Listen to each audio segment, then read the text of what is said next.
casal sem filhos resolve adotar um recém-nascido e eles lhe dão tudo o que ele precisa: amor, carinho, tempo, e em troca eles deveriam receber, né?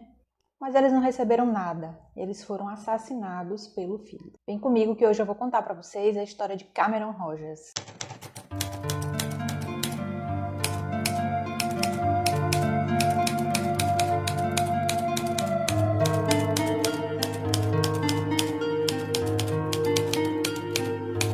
Olá, eu sou Lidiane e vim contar mais um caso criminal para vocês. Dessa vez um crime que chocou a todos lá no Canadá, numa cidade chamada Ottawa, no ano de 1994. Mas antes de eu começar a história, se vocês gostam desse tipo de conteúdo, deixa um like.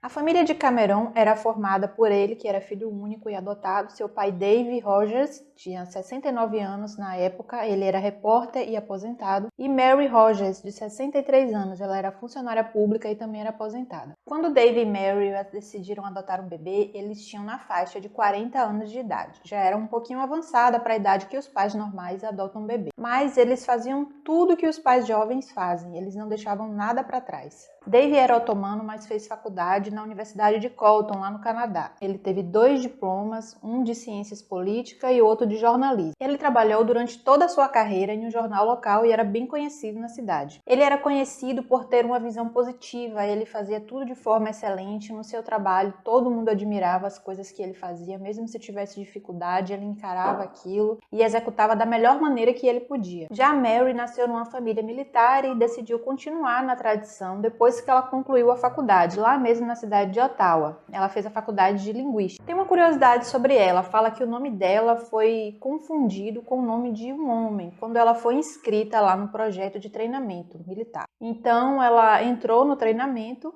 e foi uma das 4 primeiras mulheres a concluir o curso.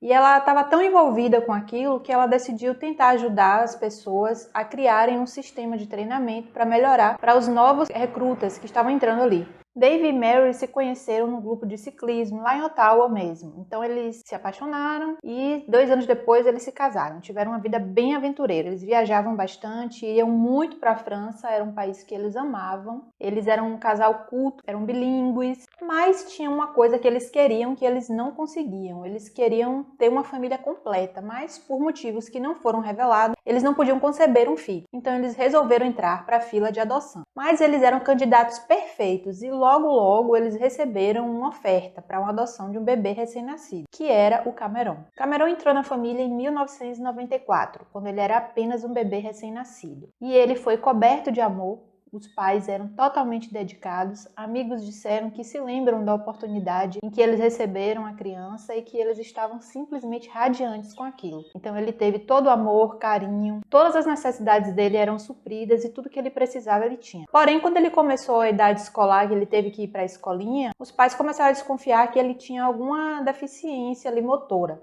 Então eles resolveram fazer testes e logo receberam um diagnóstico que a criança tinha TDAH e tinha autismo também. Mas aquilo não atrapalhou o amor que eles sentiam pela criança, de forma nenhuma. Aquilo simplesmente aumentou. Eles trataram a criança de forma especial, queriam entender tudo sobre a doença para dar todo o apoio que o Cameron precisava. Podemos considerar que Cameron cresceu e teve uma vida muito feliz, porque ele era rodeado de boas oportunidades que os pais lhes deram. Ele ia para muitas viagens, ele ia para cruzeiros, e o pai levava ele para viajar bastante ao ar livre, lá mesmo no Canadá, que é uma região que tem muita floresta, então o pai gostava de levar ele para fazer esse tipo de passeio ao ar livre. Então, depois de se formar no nível médio, como todo jovem, ele deve escolher, qual a profissão que ele deseja fazer para poder ingressar na faculdade. Mas Cameron ainda não tinha pensado nisso e nem sabia o que ele queria. Os pais ficaram logo preocupados, porque eles queriam que Cameron recebesse toda a instrução e tudo que ele ia precisar para ter uma vida adulta confortável. Então eles decidiram que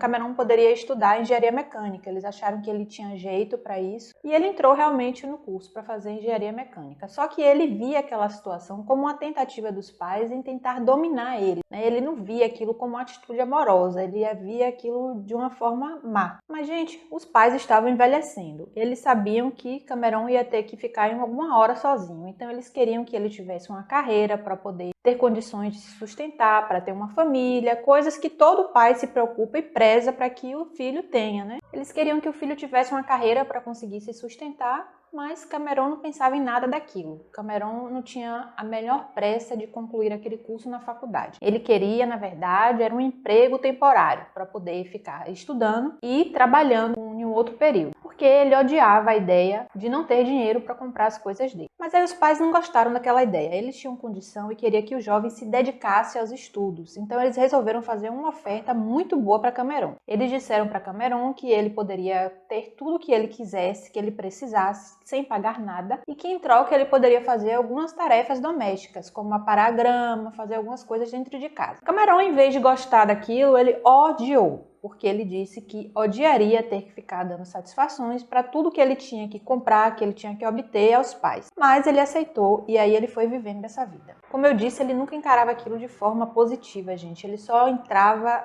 no ponto de que os pais queriam dominar a vida dele. Era só isso que ele pensava e criava. Eram sentimentos ruins que ele acabou desenvolvendo e aquilo criou um rancor nele e ele foi deixando aquilo crescer dentro dele, né? O tempo se passava e Cameron, em vez de se tornar um jovem grato, né, por todas as oportunidades que ele tinha adquirido, porque, poxa, quantas vezes eu me lembro que eu tive que estudar e trabalhar e não sobrava muito tempo para as coisas, mas tudo bem. Ele continuava a se sentir uma pessoa controlada, tanto no sentido financeiro, quanto no sentido dos estudos e quanto na vida pessoal. E aí aquilo gerava muito atrito e confusão. Eles chegavam a brigar com gritos, né? Eles ficavam com raiva e nada mudava. Continuava tudo do mesmo jeito. Aparentemente ele controlava os sentimentos, mas não demoraria muito até ele deixar aquilo tudo aflorar dentro dele. E as consequências foram piores do que a gente poderia imaginar. 20 de novembro de 2016 foi o dia que tudo mudou nessa família, foi o dia fatídico. O dia começou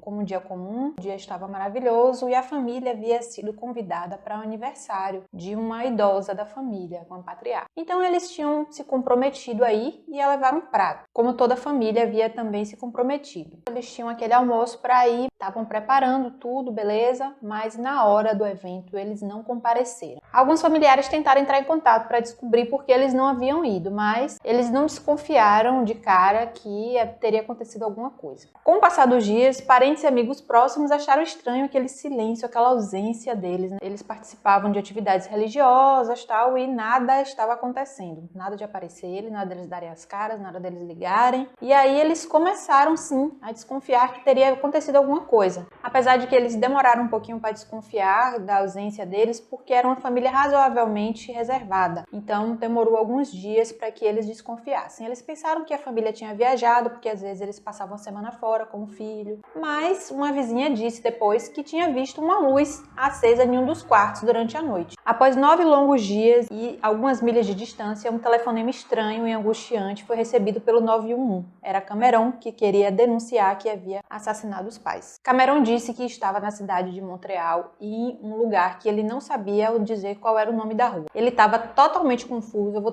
colocar aqui um pedacinho do vídeo para vocês poderem entender como é que era o grau da confusão que ele tinha ali. Hello. Hello.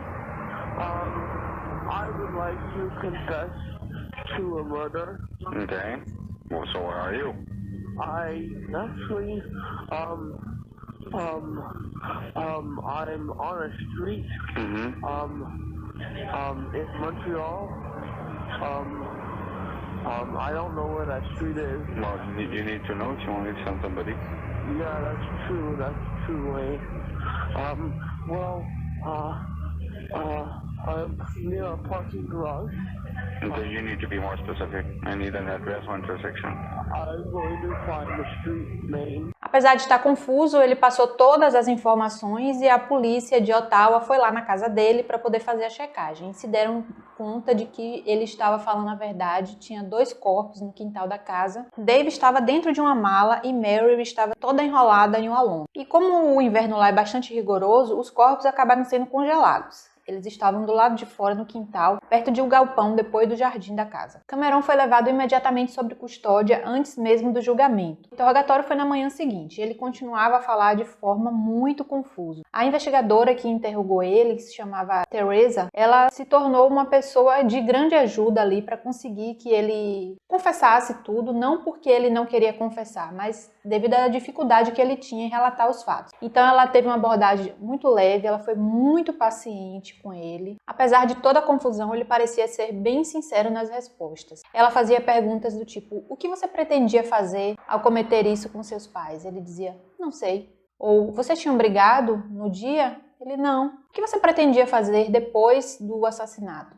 Não sei. Então, assim, as respostas dele eram super frias. Eu nunca vi algo parecido, gente, sério. Ele ia lá gaguejando, mas falava tudo, soltava tudo que ela perguntava e era totalmente indiferente. Então, no dia que aconteceram os fatos, aconteceu da seguinte forma. Meryl estava na cozinha moendo algumas ervas para poder acrescentar ao prato. Então, o Cameron estava ali por perto e ela pediu para ele cortar um melão. Ele aceitou cortar o melão, mas de má vontade. E aí ele ficou ali ruminando, né, fazendo resmungos, porque eles tinham tido uma briga recente, não naquele dia, mas tinham tido uma briga recente, pelos mesmos motivos que eu já citei, né? E ele ficou lá falando: porque eu não aguento mais viver essa vida, que eu sou controlado, que eu quero viver a vida do meu jeito, porque eu não posso mais viver assim. E ali ele estava cortando melão e com aquele ranço, né, com aquela agonia e transbordando toda aquela raiva que ele estava ainda. Ele estava bem ressentido e chateado por causa da briga. Então começaram a aparecer alguns pensamentos perturbadores. Ele disse que pensou assim: se eu pudesse matar minha mãe aqui agora e eles não tivessem mais como me controlar, seria excelente.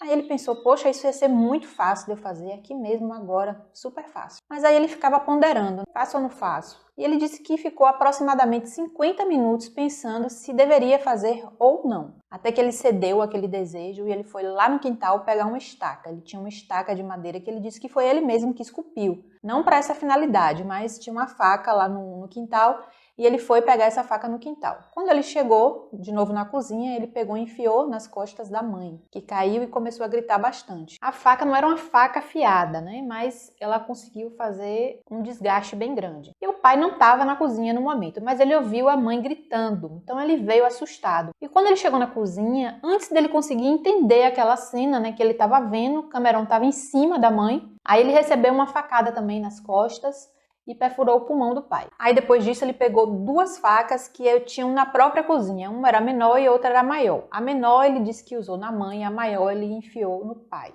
Infelizmente, o pai acabou morrendo quase que imediato. E a mãe, ela não morreu logo, ela ficou lá gemendo, sentindo muita dor. E Cameron, ele não teve a coragem de ligar para a polícia para pedir ajuda para ela. Na verdade, ele disse que ficou se sentindo mal por aquilo, mas ele também não ajudou ela. Ele disse que os ferimentos estavam muito graves para tentar ajudá-la. Então ele foi pro quarto dele e ficou lá, esperando até que ela morresse. E assim, eu assisti todo o interrogatório, mais de 1 hora de interrogatório. E nesse interrogatório, esse foi o único momento que eu vi ele chorando.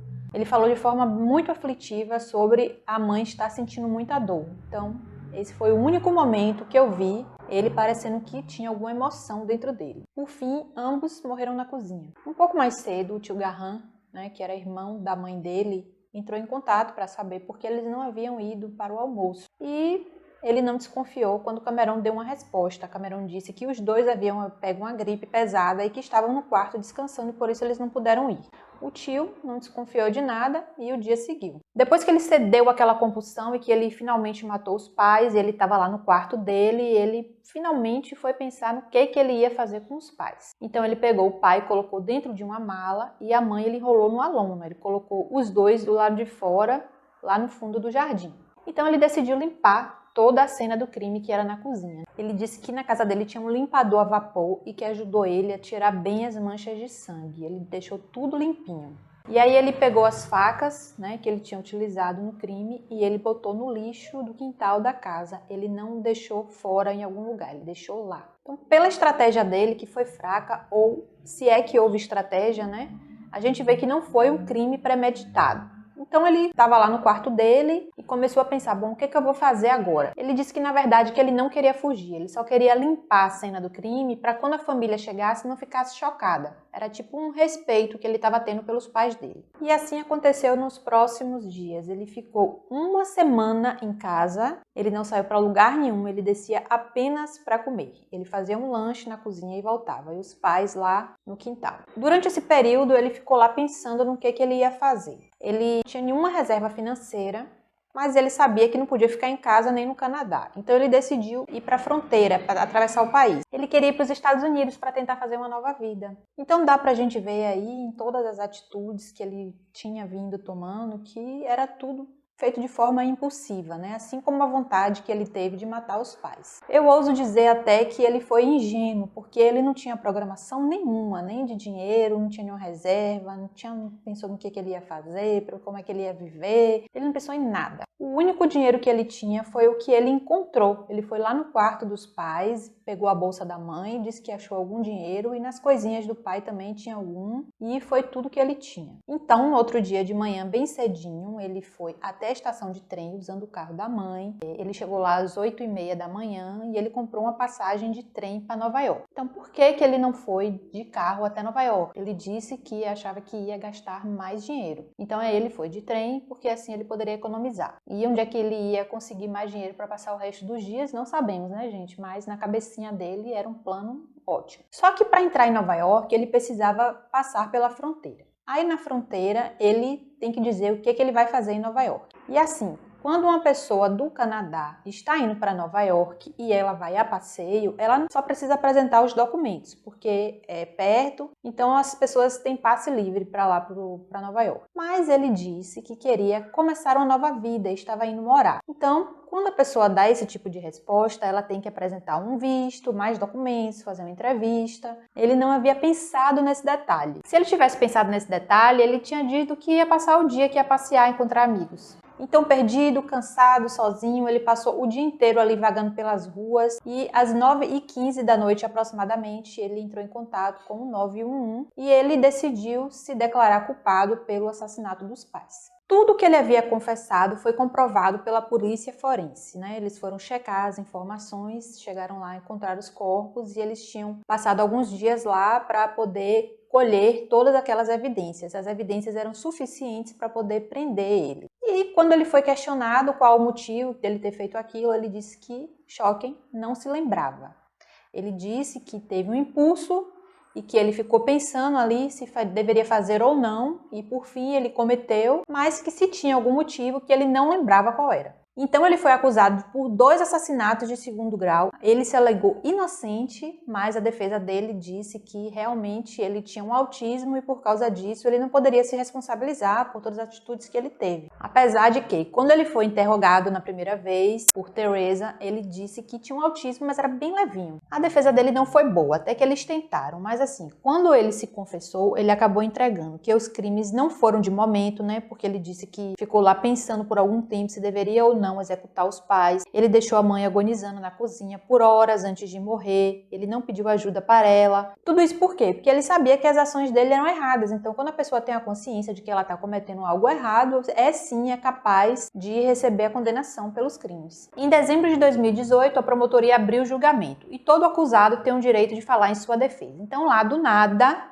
ele começou a falar que ele foi abusado sexualmente pelo pai durante quase toda a sua vida. Então aquilo mudou tudo. A defesa também tinha que ser totalmente alterada. Então o julgamento foi cancelado e o júri foi dispensado. Quem iria determinar todas as ações dele agora ia ser o próprio juiz. Não sei se era isso que ele queria, mas foi isso que aconteceu. Enquanto a defesa dele tentava ali se atualizar com os novos fatos, né, que ele tinha revelado, ele voltou atrás e disse que tinha agido por impulso, que ele estava totalmente desesperado e que o pai dele nunca abusou dele. Porém, o júri já havia sido dispensado e o julgamento durou alguns dias. Durante esse período, Cameron ele foi submetido a ouvir várias acusações, aproximadamente 24, de pessoas que amavam muito os pais dele. Pessoas que ele cresceu junto, né? Porque eram os parentes da família e amigos. Mesmo assim, ele não se abalava, ele estava ali, intacto. O juiz, se deparando com toda aquela situação, né, aquela confusão toda, ele resolveu conceder a oportunidade a Cameron de se declarar culpado, porque isso ajudaria na condenação dele.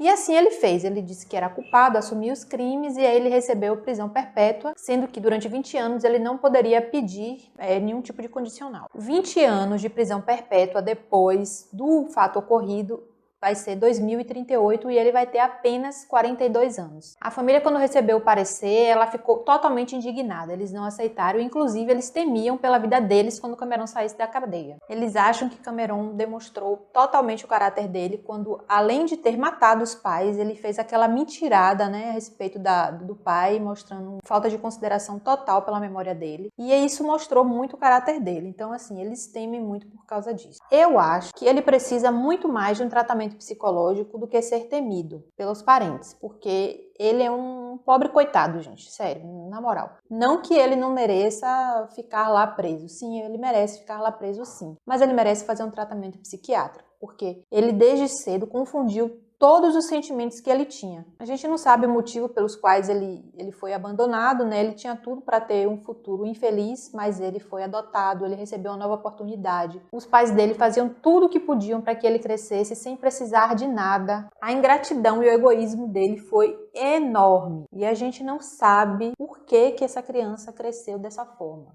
Por razões desconhecidas, Cameron teve um início de vida infeliz. Ele tinha tudo para crescer em um ambiente totalmente prejudicado. Mas não, ele recebeu uma segunda oportunidade. Os pais dele cobriram ele de amor, né? Protegeram ele, entenderam a doença dele, queriam fazer de tudo para que ele fosse inserido na sociedade, totalmente capaz, né? Com a profissão, com tudo para se casar, ter uma família, ter filhos e viver a vida dele normal. Mas só que ele só fazia entender aquilo de forma errada, gente. Ele só levava para o lado negativo. Impressionante. Ele era uma pessoa muito egoísta e eu não consigo de fato entender, até porque nem ele mesmo se entende. Quando ele perguntam o que motivou ele, não sei, não me lembro, eu nem acredito que eu fiz isso. Então as declarações dele são muito confusas, ele é uma pessoa muito perdida. Agora me digam vocês o que vocês acham dessa condenação. Vocês acham que o tempo foi curto? Vocês acham que ele deveria ir para um tratamento psiquiátrico bem forte? O que vocês acham? Dê a opinião de vocês, gente. Espero que vocês tenham curtido o caso de hoje. Claro que não gostado, né, da situação, mas assim, vocês tenham gostado, né? Quem gosta de true crime sabe que os casos são dessa forma e eu não tô falando aqui para desrespeitar a família, nem o próprio Cameron. Eu gostaria de estar trazendo isso para vocês de uma forma reflexiva, porque assim, quando a gente se depara com situações difíceis, a gente às vezes nunca pensa que poderia enfrentar uma situação muito difícil. Quando a gente já tem assistido um caso como esse, que uma pessoa agiu de forma terrível, a gente pensa e pondera, poxa, eu posso fazer qualquer coisa, menos aquilo que aquela pessoa fez. Não se aplica no caso do Cameron, né, que foi um caso de adoção, mas em várias outras situações a gente vê que histórias acabam de forma trágica simplesmente porque as pessoas não conseguem controlar os impulsos. Então a gente pode conseguir fazer isso. Espero que vocês entendam o que eu tenho falado. Eu tenho outros casos aqui na playlist que eu montei, eu acho que já dá para vocês assistirem, espero que vocês gostem também e eu espero encontrar vocês aqui de novo em breve.